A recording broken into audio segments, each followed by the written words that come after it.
This is Inside, the second game developed and released by Danish indie game studio Playdead. Set in a 1984-esque dystopian world, Inside has you playing as a character affectionately nicknamed The Boy, as he tries to sneak past a slew of wardens and scientists who have eyes everywhere.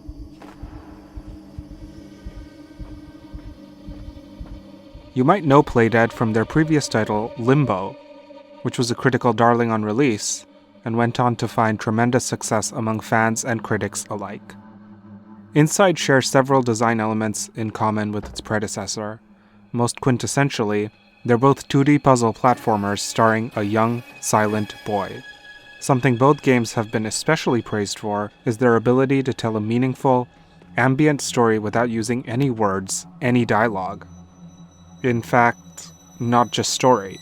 Neither game features text or explicit directions on what they want the player to do, or what inputs the player should use. Instead, both of their tutorial phases trust us to figure things out on our own, albeit in slightly different ways.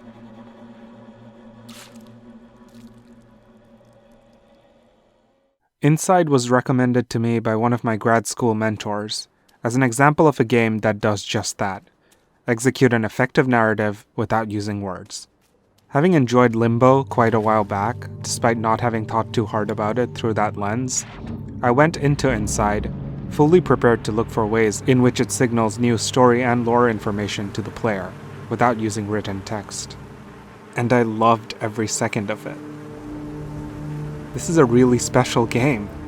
It is constantly presenting new and interesting scenarios to the player. None of them expected, but all of them exactly what the game needs to revitalize player interest anytime things start to feel too familiar.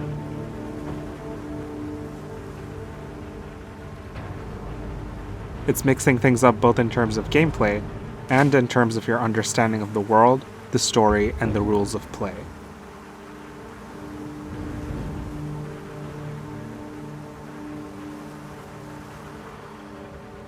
What fascinated me most of all was how this manifested in Inside's level design in comparison with Limbo's.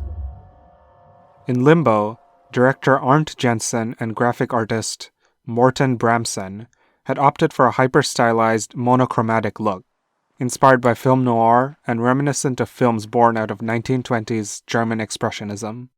Playdead took what could have been a double-edged sword and turned it to their advantage.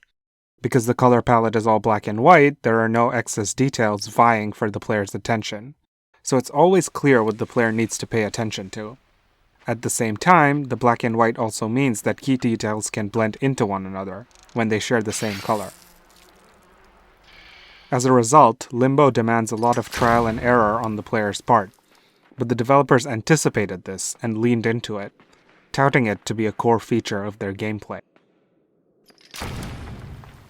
They intend for the player to live, die, repeat, experiment until they get a puzzle right.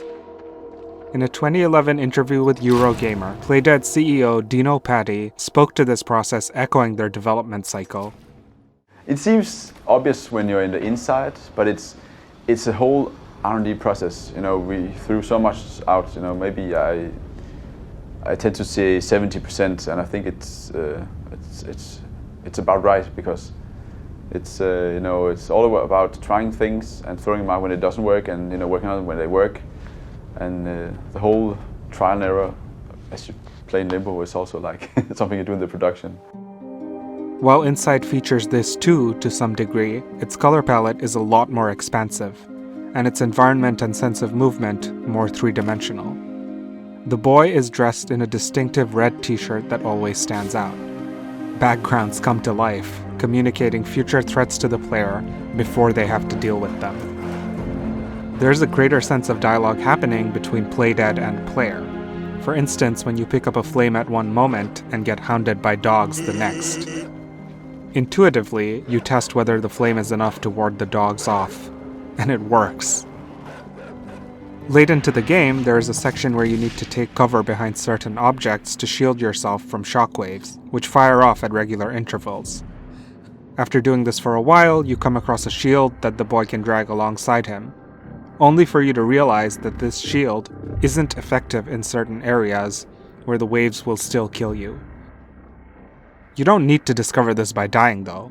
Pay attention to the background and you'll see that a barrier just like yours can and does get knocked back when there's no railing around to support it. There is a richness of both subtext and context in Inside, two forces often at odds with one another, as evidenced by the game's extremely bizarro standard ending. In the final stretch of the game, the boy joins up with an amorphous blob of collective consciousness called the Huddle, and is absorbed completely into it. You then spend the last few checkpoints violently busting out of the laboratory in which the Huddle was kept, before collapsing off a cliff and landing pathetically on a beach.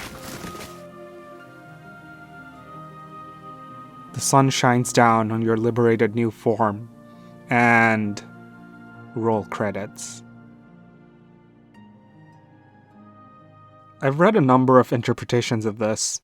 The popular theory is that the boy is being called to assimilate into the Huddle throughout the entire game, and that him helping to unleash it is his entire motivation throughout Inside.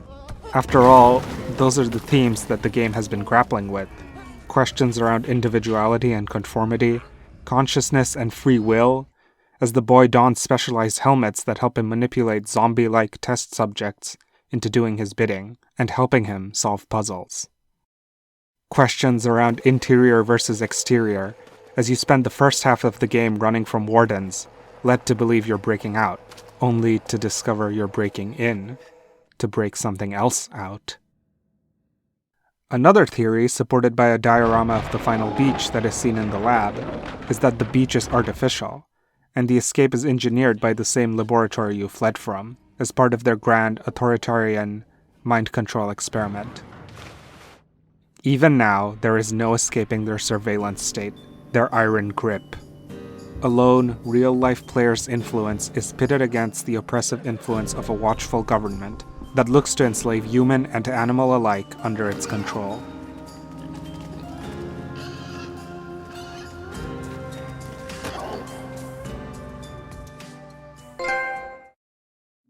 But this is where I deviate from my initial lens a little.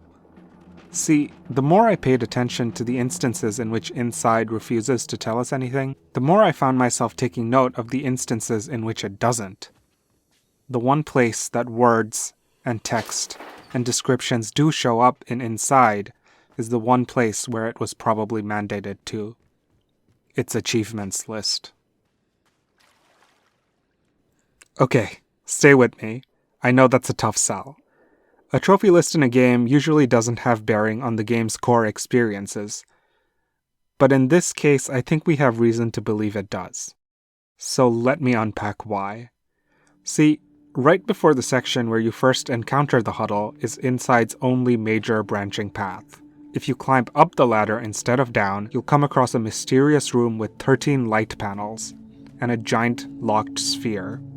Pay attention to your achievements list, and you'll note that the panels which light up correspond to which of the 14 achievements you've found chronologically throughout the game, with the final one being called The Last One. Caption, It Comes Together. The only way to get Inside's secret ending is to discover all of them, and by extension, have a 100% completed trophy list. So, why is that important? Unlike Limbo, Inside doesn't have any trophies for completing the main story, nor does it have any for completing it in a single sitting, or with 5 or fewer deaths, or anything else super video gamey. The only achievements in Inside are linked to the 14 strange spheres scattered throughout the game, collectibles, all of which can be reached either by exploring or solving optional puzzles. They're not just glowing eggs you pick up, like in Limbo either. They're built into the story world somehow. Sometimes, you can tell a sphere is nearby by the distinct yellow cables that always lead up to or away from them. In the endgame, these cables resurface and converge in the room with the larger locked sphere, hinting to the player that the only achievements in this game might have a greater significance beyond just being achievements.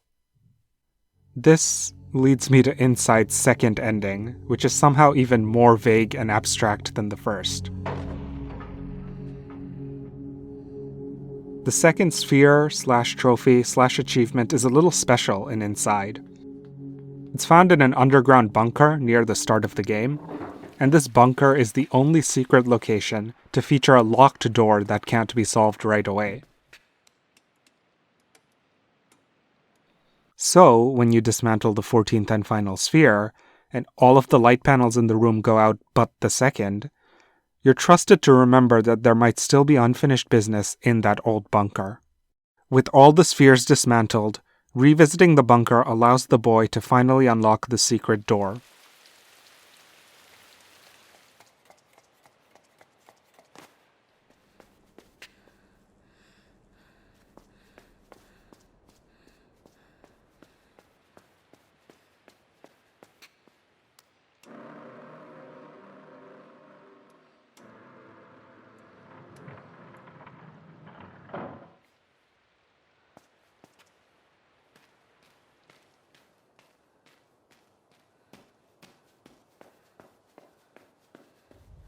Venturing beyond the door leads you to a glowing helmet in the background, reminiscent of the ones you use to pilot mindless minions.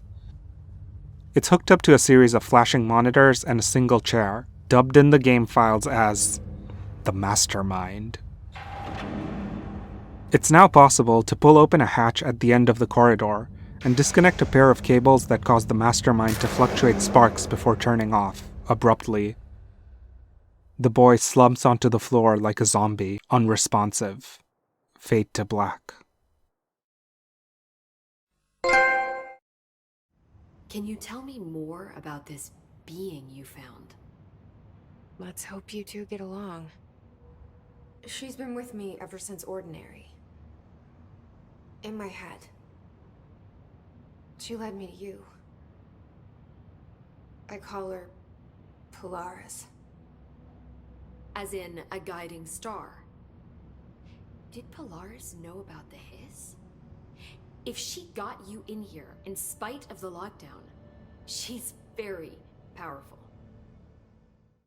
The popular, and most obvious, reading of this ending is that it's a meta one.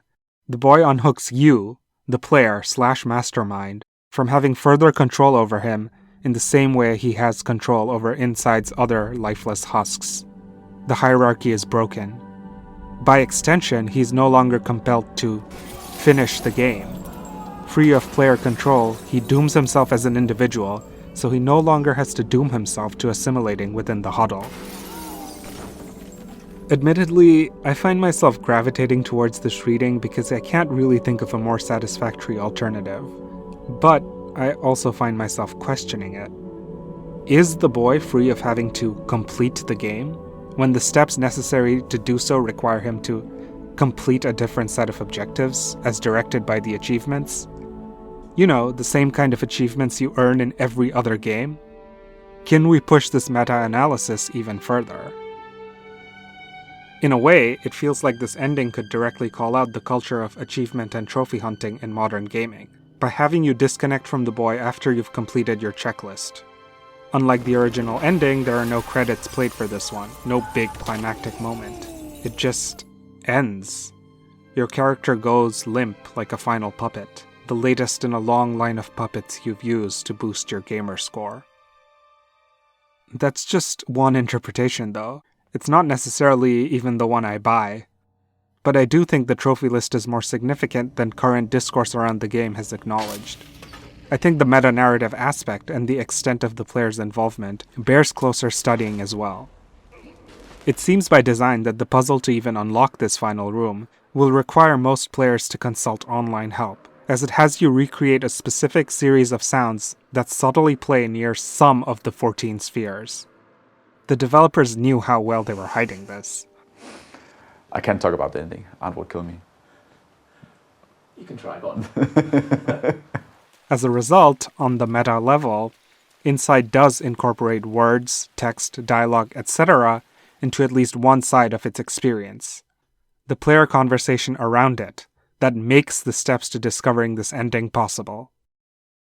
Even if we isolate this to the steps in its trophy/achievement list alone, most of them are pretty good about hinting exactly what to look out for when trying to track down the spheres, whether through puns or playful captions.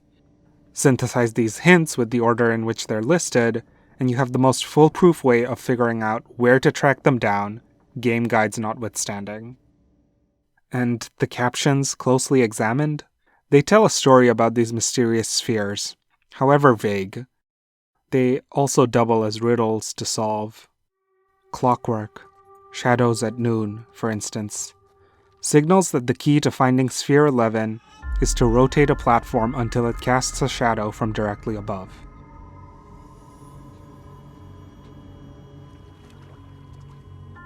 A tableau, skipping stones at the beach, is code for jump your submarine around at the beach to find Sphere 7.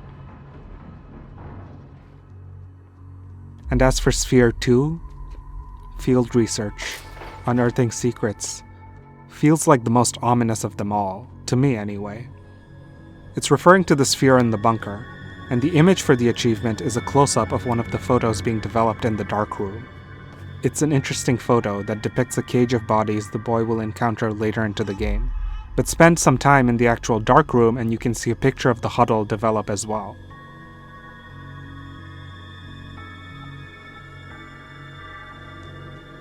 There's a sense of circularity, like all of this has happened before.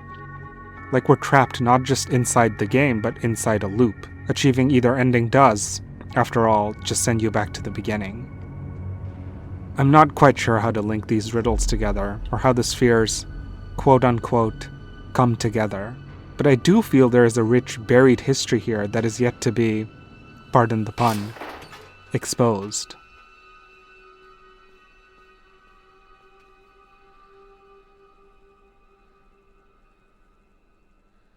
So here, as with Limbo's palette, we find ourselves posed with a black and white double-edged sword.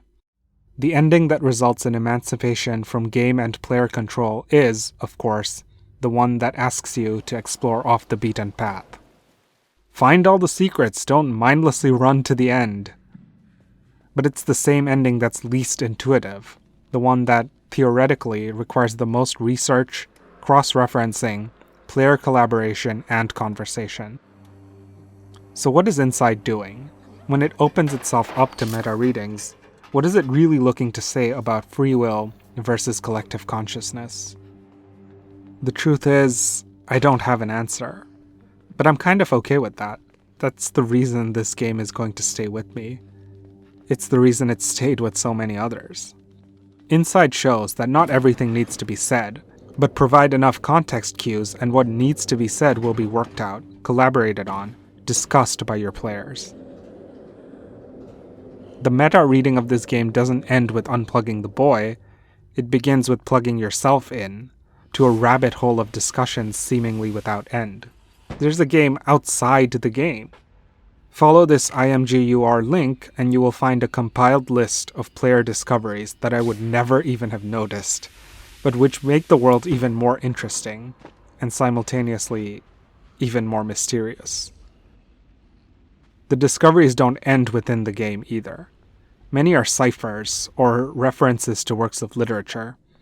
No lone boy was meant to decipher this game on their own. They were meant to dig deep, deep down into the game's darkest corners, before resurfacing. To share knowledge, to pool new insights, to come together.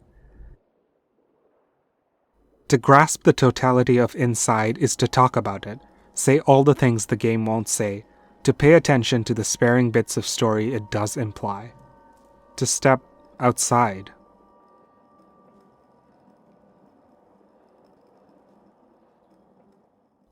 I wish I had a more conclusive way to end this analysis. With a game like this, we can only speculate, really. But as with my experience of Inside itself, I find that it's valuable sometimes not to have all the answers. Sometimes it helps to end on a question, or two, or three.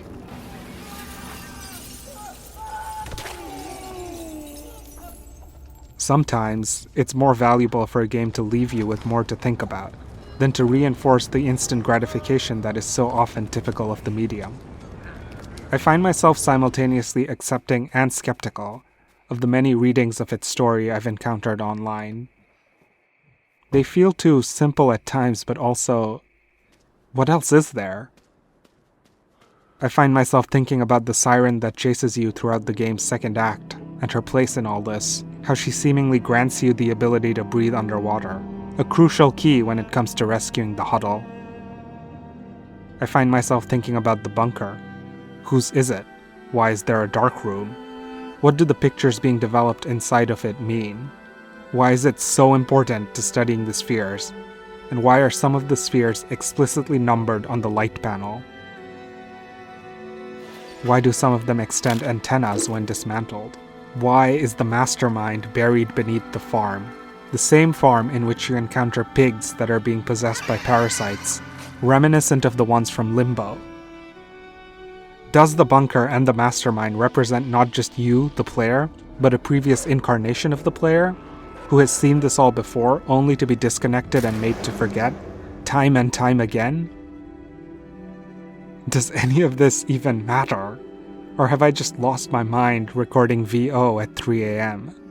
Every new addition to the story feels crucial to Inside's larger themes around control and consciousness, its pittance of a single-player character against an oppressive surveillance regime.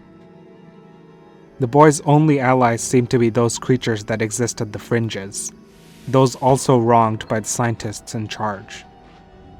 But in this conflict between him and his fellow outcasts versus the laboratory, the spheres feel like they represent some other, ominous, impartial third party, possibly from beyond the screen.